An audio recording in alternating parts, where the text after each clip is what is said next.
everyone. Welcome to panel 7, titled Writing, Self-Expression, and Storytelling as Advocacy. We are so delighted that you can join us today. My name is Kimberly. I will be moderating the panel as a volunteer for Emotions Matter. And while I'm doing the introductions, please write in the chat where you're joining us from today. Me personally, I'm in Ohio right now. And I'm just going to share a couple slides. All right. So Emotions Matter is a 501c3 nonprofit organization founded in 2015 to support, educate, and advocate for those impacted by borderline personality disorder. To learn more about us and our programs, you can go to our website at www.emotionsmatterbpd.org or head to the expo. Our philosophy, Emotions Matter strives to create a safe, judgment-free space for people with borderline personality disorder. We accept that there's a spectrum of experiences within the BPD community, and we honor where people are on their journey without judgment or assumptions. We encourage people to define their own path toward recovery, and we speak as experts of our own lived experience and not as medical experts. So community guidelines. Questions during sessions should be asked using the Q&A box, not the chat, but you can make comments made in the chat throughout the session. Use respectful language in the session chat. Any inappropriate messaging, including harassment, bullying, or monopolizing the chat, will be deleted. We accept differences and promote acceptance, especially with regard to gender, sexual orientation, identity, race, ethnicity, age, religion, disability, or politics. Avoid explicit expressions of self-harm or trauma, which may be upsetting to others. And panels and plenary sessions will be recorded and available after the conference. So no screenshots or recording on personal devices. Just some safety guidelines. If at any time during BPD Fest 22 you find yourself overwhelmed, struggling, or for any reason in need of support, we encourage you to reach out to your support system. Audience members may experience intense and painful emotions, feelings, memories, thoughts, and or reactions to the content shared, so please participate at your own risk. You are also welcome to take a break from BPD Fest at any time or withdraw from it entirely if you feel the need to do so. And in the event of a medical, including mental health emergency, please seek care through a doctor, hospital, or emergency call number. All right, and at this time, I would like to turn it over to our panelists for introductions. And Francesca?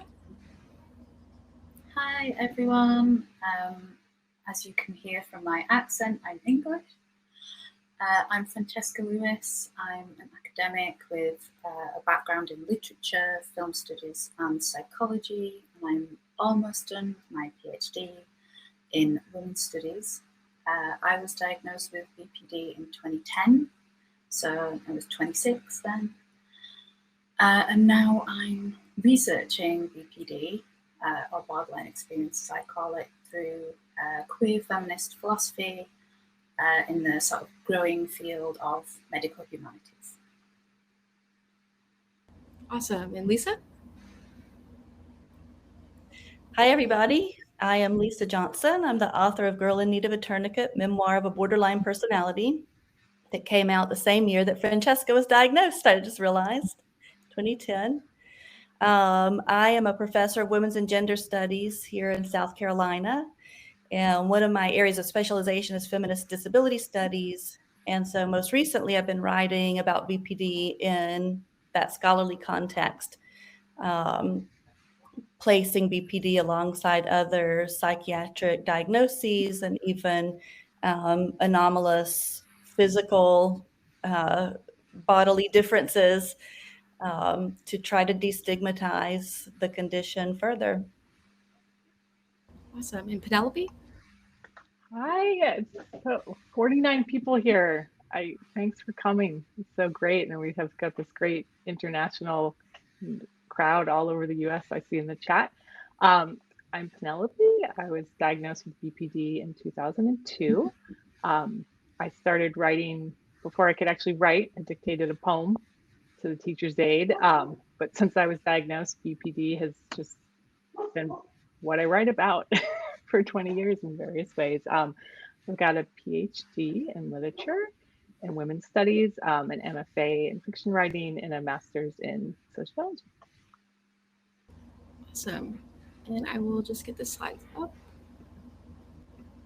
Great.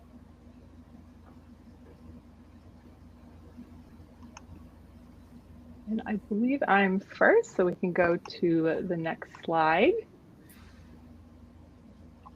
All right, so these are the three kind of ways that I have been writing about, around, against, and with borderline personality disorder.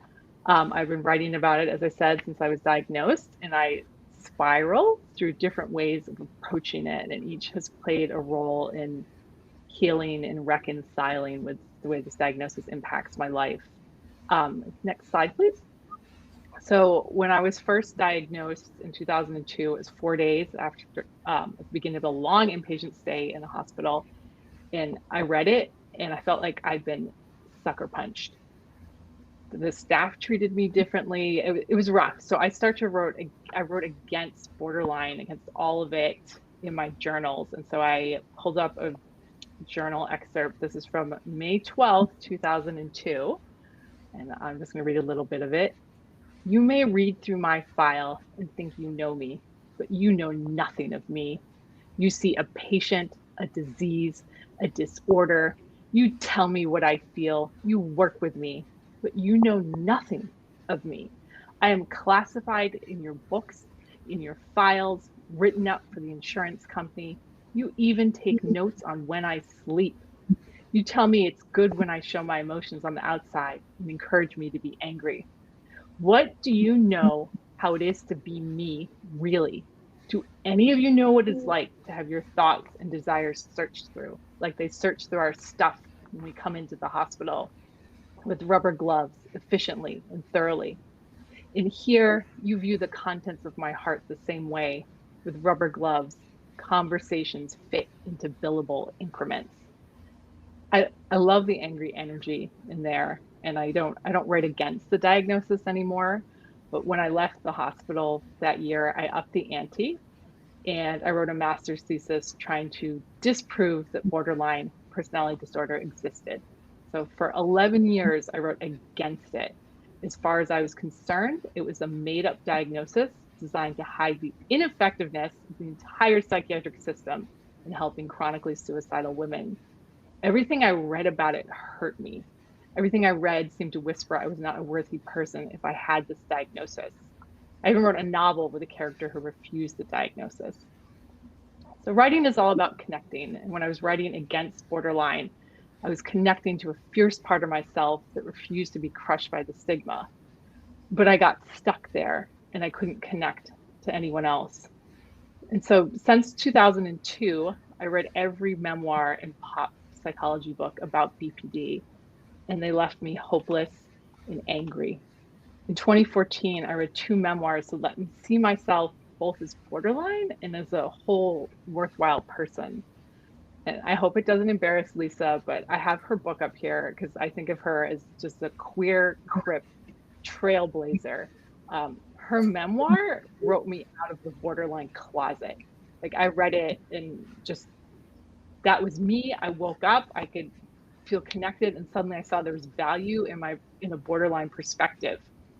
And so after I read it, I started to write about what it was like to have borderline.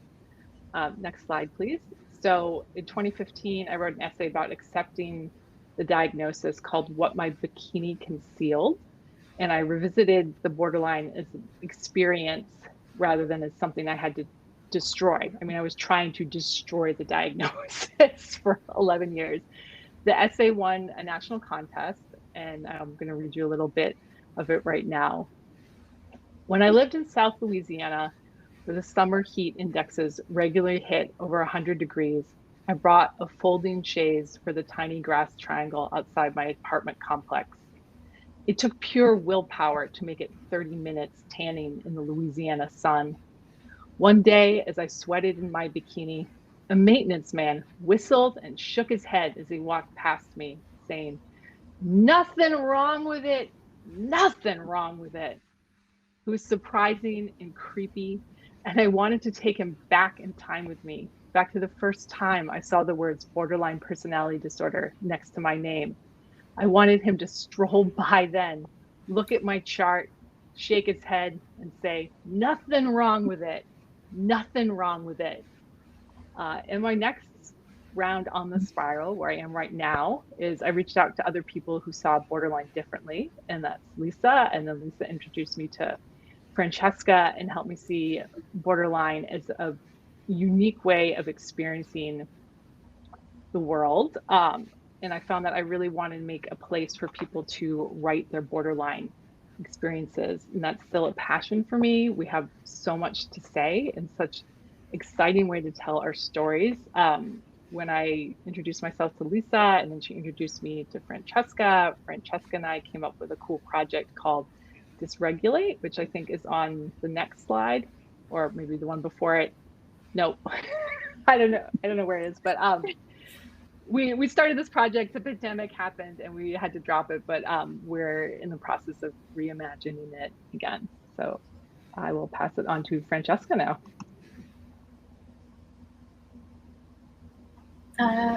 Hello. So I want to begin with this quote from Johanna Hedler. How amazing is that photograph?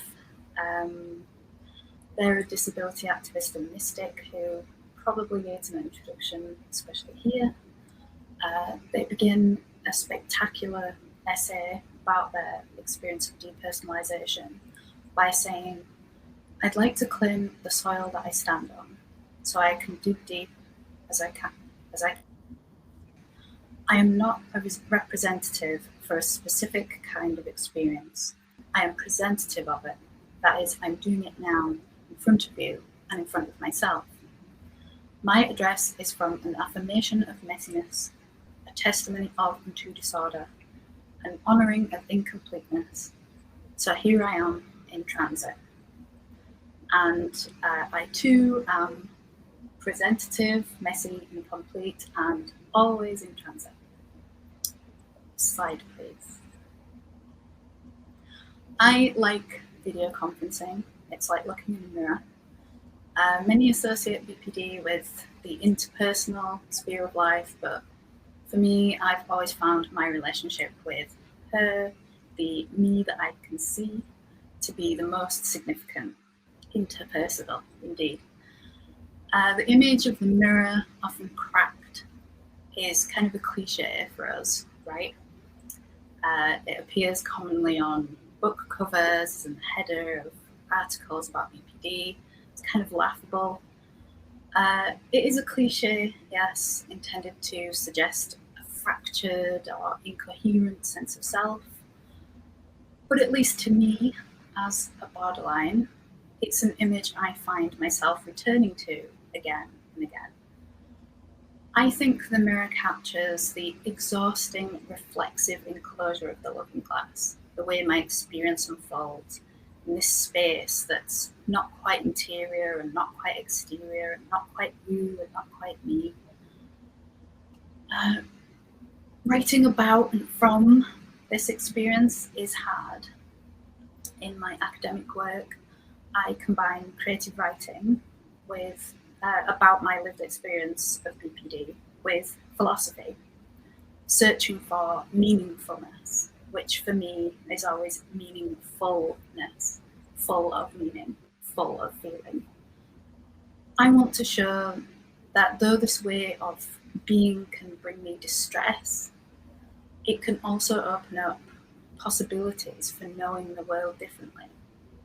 And to show that since the dominant ways of knowing handed down to us are so flawed and violent and cruel, maybe there is something to be learned from a way of being that that system condemns.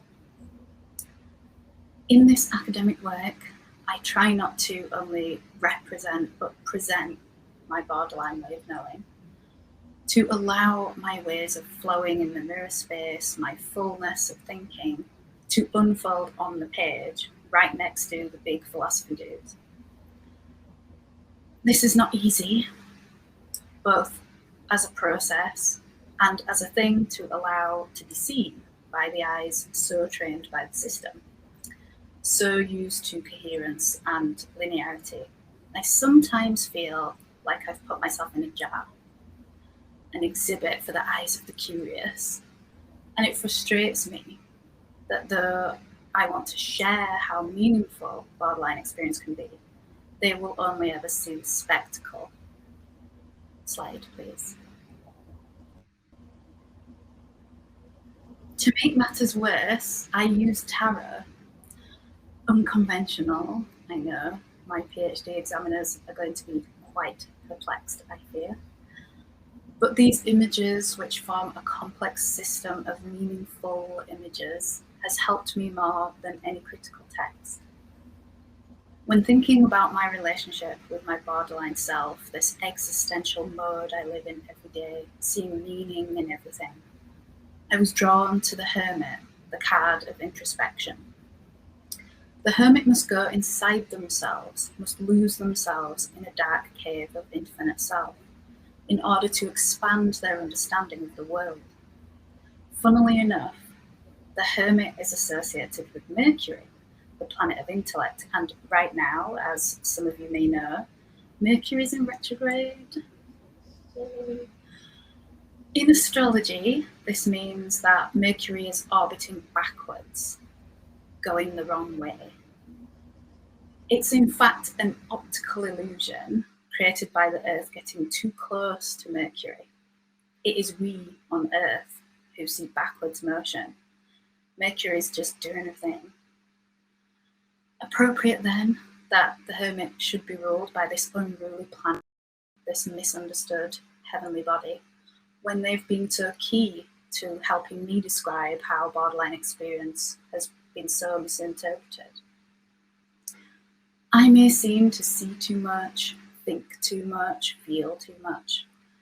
My thinking moves in circles, going over and over the same thing.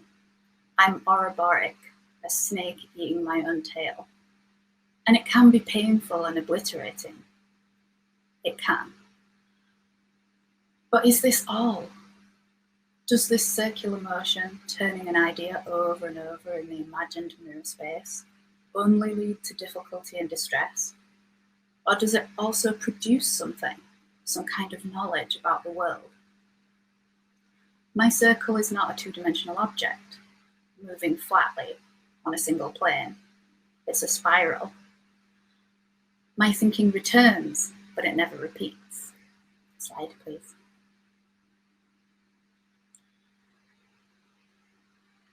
Slide. It didn't change. Oh. There should have been another one, but it's okay. Oh, there we go. Yay. They say spiraling signals redundancy, disorder, danger. To spiral is to spiral out of control or to spin out. This locates the hermit at the center of the spiral, with their thoughts moving outwards. They warn me that spiral reflection leads to expansion, not to narrowing, not to answers. But I don't want to narrow, to distill, or find fixed answers. I don't crave the coherence of the DSM or the singular voice of the straight white male doctor who tells me I think too much, feel too much, and I'm too entangled with others. I want to expand, to be ambivalent, to be comfortable with the ambiguous complexity of overlapping fullness. I want to spiral.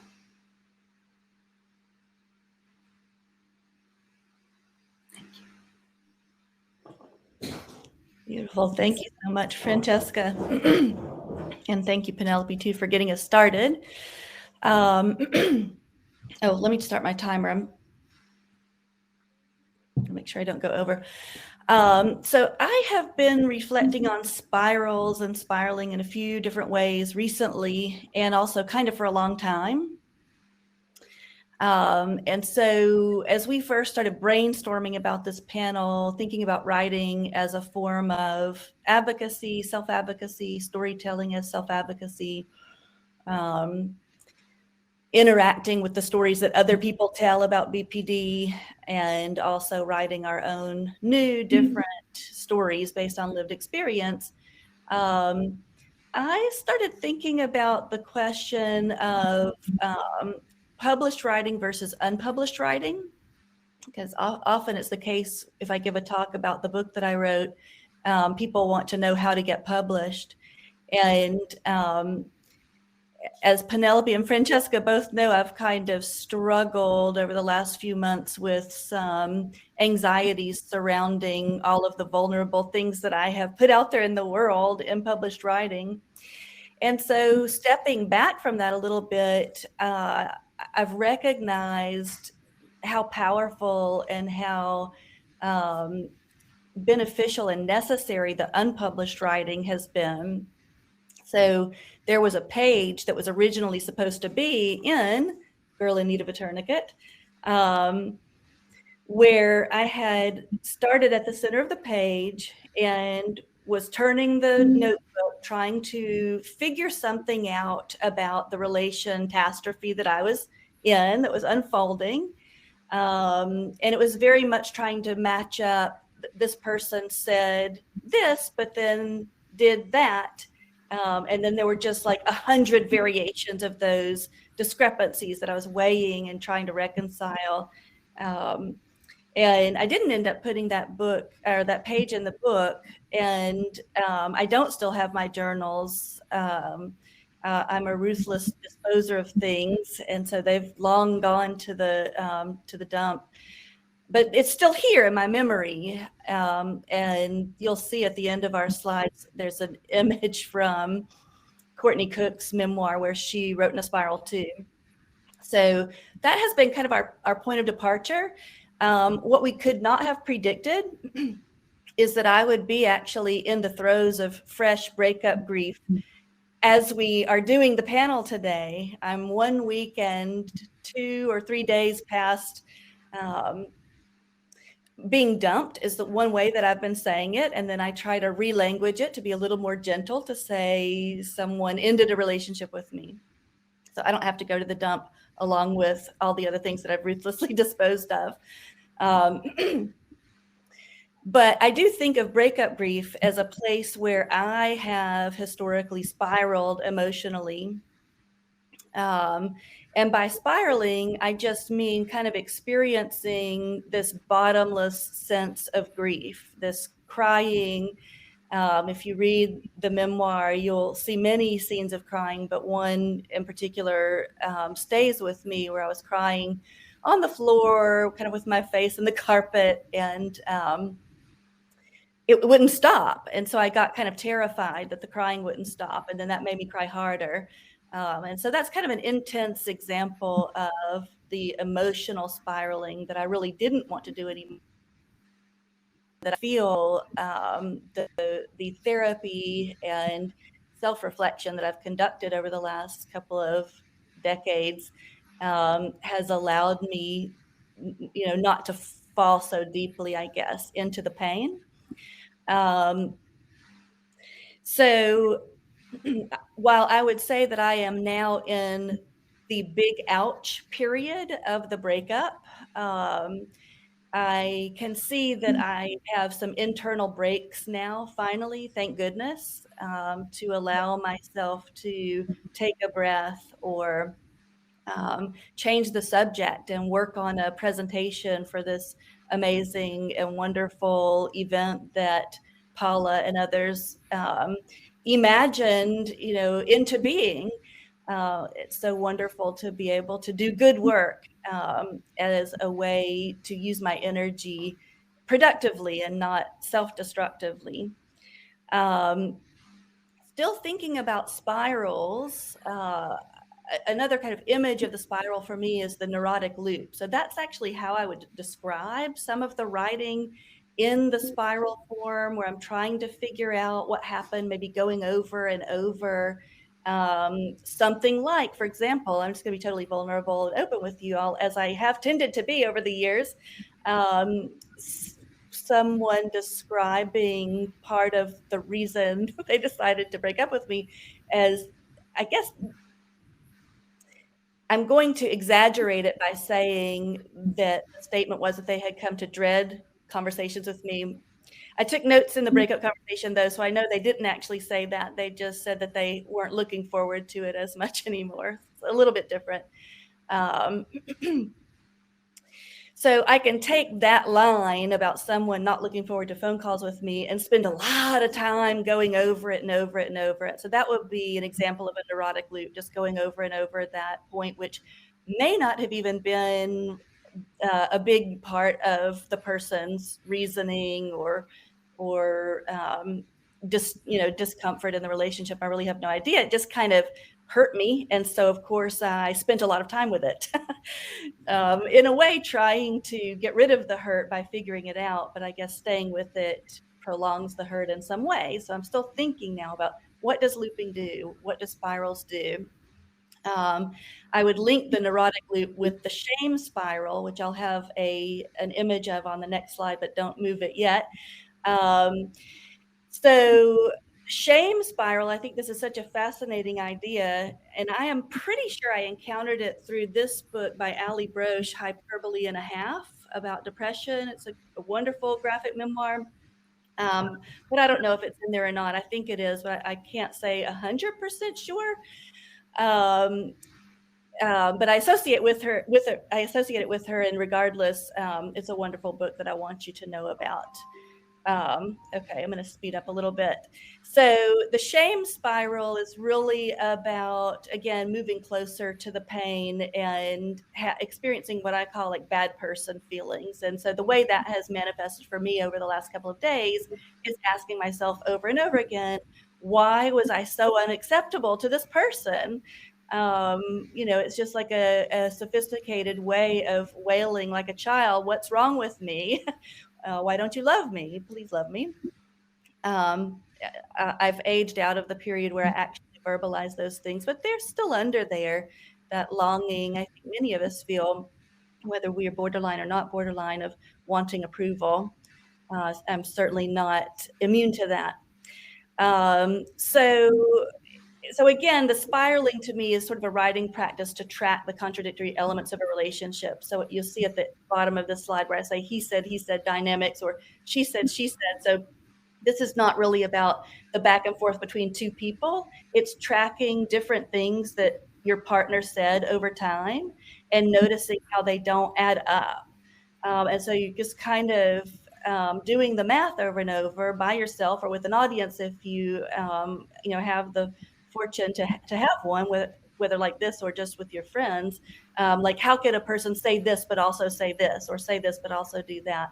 I think that writing it out is a way for me to stop the internal spinning, because I can kind of trap it on the page. I can see it. I can see what I'm working with, and I can be open to other people's input, which often comes in the form of saying, yeah, that person wasn't making any damn sense.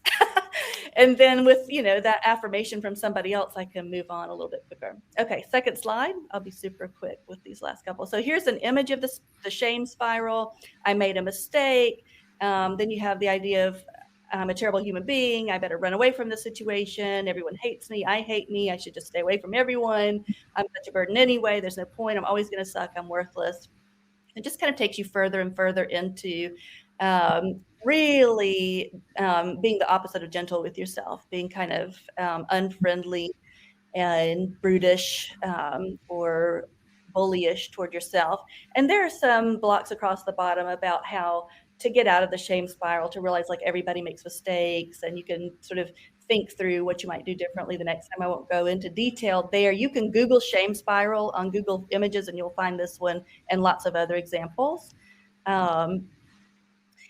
So the last thing I'll say on this slide is that I think unpublished writing is a positive outlet for these emotions, and is an important way of working through confusion, because that's really where I'm at right now, is just like deep confusion about what wasn't working, since I was not aware that it wasn't working. And I haven't been given lots of details, which maybe is a form of generosity on my ex-partner's part. Anyway, so that's unpublished writing. And then published writing, I don't want to diminish that in any way either. I think that's a great gift to others. I think it's a form of community building. That's why Penelope and Francesca and I know each other, is through our writing, our commitment to destigmatizing BPD and writing vulnerably and publicly about it. Stacy Pershall, if any of you know the book Loud in the House of Myself, is another BPD memoir that came out either the same year as mine or a year before or after. Amanda Smith also wrote one, The Buddha and the Borderline. Both of them connected with me after my book came out. It is a wonderful practice of community building. So I'm trying not to do a black and white picture of published and unpublished. They both have multifaceted, useful, important effects in our lives. And I'll go to my last slide. So I was just playing around on Google Images, looking at other kinds of spirals, and I have no idea who this Gibbs person is, but I really liked this reflective cycle. That's a more positive image where you just describe what happened, you describe what you were feeling when it happened, you evaluate what was good and what was bad about the situation. You can do some analysis. What sense you make of the situation. You can come to a conclusion, thinking about what else you could have done. You can make an action plan if the same thing happened again. What would you do differently? All of this is just to say that, and Francesca will pick up on this a little bit more in our final kind of group slide when we get into the writing prompt, that I think it's very commonplace for us to talk about going in circles as a bad thing. Somebody's just going in circles. You're just going round and round and round and round. You're never getting anywhere. You're just spinning your wheels. All of those images of spiraling as a form of stuckness. And I'm very interested instead in reclaiming spiraling. Loved what I think it was Francesca said about spiraling as expanding. And I think it can also be a form of narrowing, not in the sense of getting smaller, but in the sense of pinpointing something where you can understand something in a more precise way. And I think that is wonderful and important. So where the symptoms of BPD are sometimes described in articles by psychiatrists in more scientific terms, which I also like, that I find useful anyway, like terms like excessive rumination, brooding. Those are good words because they point to uncomfortable experiences that I've had that I didn't really have a name for before. But I think we can actually reclaim that symptomatic language and think about it as a productive thing. So we can reclaim symptoms or going in circles as a kind of rehashing. Sometimes, yes, it is a form of stuckness. There's an image in Girl in Need of a Tourniquet where I think it's right after I was sobbing in the carpet. There's an image of wearing circles in the carpet, going back and forth on a certain issue. It can be stuckness. It can be motion. It's possible that you have to be stuck in a spot for a while before you can get traction in order to gain motion. So I'm trying to stay away from black and white on that too. And I think I will stop there so that we have plenty of time for the writing prompt and any Q&A for today. But thank you for being here and for listening. And thanks to my panelists as well. Okay, yeah, so we just wanted to share a brief prompt with you that you can take away and kind of think about and spiral with in your own time and expand into. So this is a writing exercise based on the idea of the spiral that we've all been talking about. And it says, like borderline, the spiral challenges dominant ways of being and knowing in this world. With a spiral, we do not have to go from point A to point B. The spiral curls inward and unfolds out. With a spiral, we can rehash, relive, reimagine, right from your borderline experience with a spiral. Start in the very center and keep turning the page as you write. And a little prompt there to get you thinking, if you're not sure where to begin. What is the one thing I feel called to express in this moment? Begin with that and let the spiral unfold. Good luck, have fun with it. And Francesca or Penelope, do we want to say a certain amount of time that we're going to give them to write? Maybe like 2 minutes. Does this sound good? It's around 2:06 Eastern Standard Time. Sorry, let's do 207 because it just turned to 205.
All right, that's about time.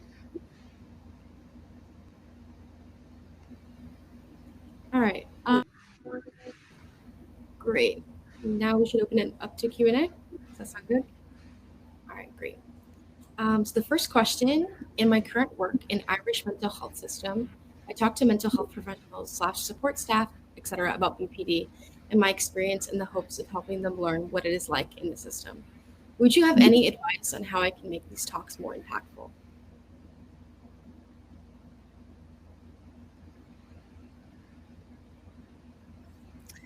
Kimberly, read that again. Yeah. So in my current work in Irish mental health system, I talk to mental health professionals / support staff, etc. about BPD and my experience in the hopes of helping them learn what it is like in the system. Would you have any advice on how I can make these talks more impactful? It's hard to say without hearing the talk that already exists, which I bet is already impactful. But I really think that the most powerful ingredient that we can offer is a careful description of specific scenes or moments that demonstrate how it felt to be treated a certain way, um, or how it felt even to notice some movement toward recovery or improvement or abatement of certain symptoms. Personal experience and being as specific as possible, I think I would say the key is. What do you think, Francesca? Yeah, that's really good. And I agree. I'm sure that this person is already doing some of that in what they're already doing. But the thing that I would say is to remind people in the clinical setting that not everything about the way that people behave in a clinical setting is about them. And a lot of it can be about that environment. So how much of the responses and reactions and maybe difficulties can be about where you are, not who you are, and how we can encourage them to maybe be the thing that minimizes that rather than exaggerates it, which can be the case.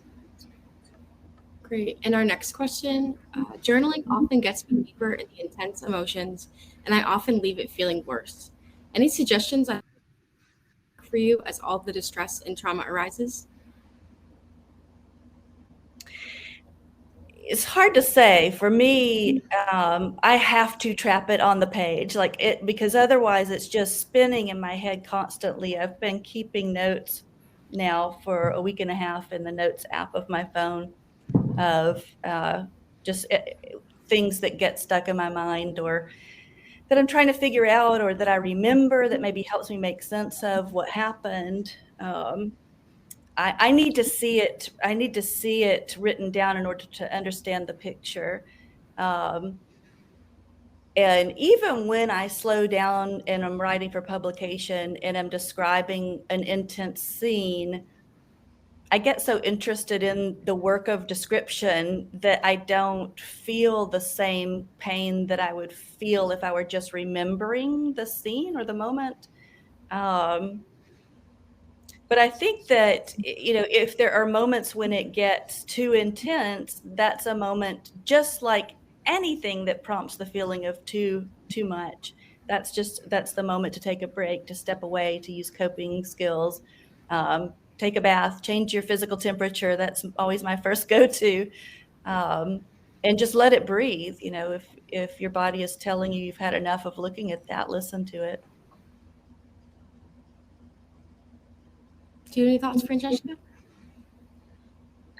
Yeah, I would reiterate that if something doesn't feel good, don't do it. But also, something that helps me sometimes is to try to write different, rather than trying to describe events, because sometimes that can be really, that's sometimes where the trauma lives. It's like the moment when the thing happened. As you can tell from the way I write, it's a little bit zoomed out. And I find that helpful, that kind of slightly intellectualized gaze can help me to describe things that are really painful. But I'm kind of putting on my my PhD glasses, to sort of, and I've always done that even when I wasn't remotely doing a PhD. So sort of trying to look at your experience from a little bit of a scholarly perspective almost, or just a descriptive perspective, can help you detach. Or that's helped me. It probably wouldn't be for everyone. All right, it seems like all the questions that we have so far. Do you guys have any final thoughts before you wrap things up? I don't know if this is a message just to me and not meant to be public, but there is a comment here from an audience member about the painful experience of being invited to be close with someone, and then that person not wanting to cuddle with you. And this sounds like maybe seems like a very specific detail from a very specific relationship. But I just want to say to that person and whoever else is in the audience who has had this experience, this is the reason why we should write and share, because that exact thing just happened to me in this last relationship. So I think it is helpful, even being told like about being too intense or too much. I think it's very helpful to realize, okay, this is an experience that people have in the world. And so you can't use it as evidence against yourself for being uniquely without value. It is simply a thing that happens in the world. It's unfortunate, it's painful, it's confusing, but I don't think it is necessarily uncommon. And I certainly don't think it's a response to one person in the relationship being somehow not worth whatever time or intimacy is being requested. And so I just want to offer that as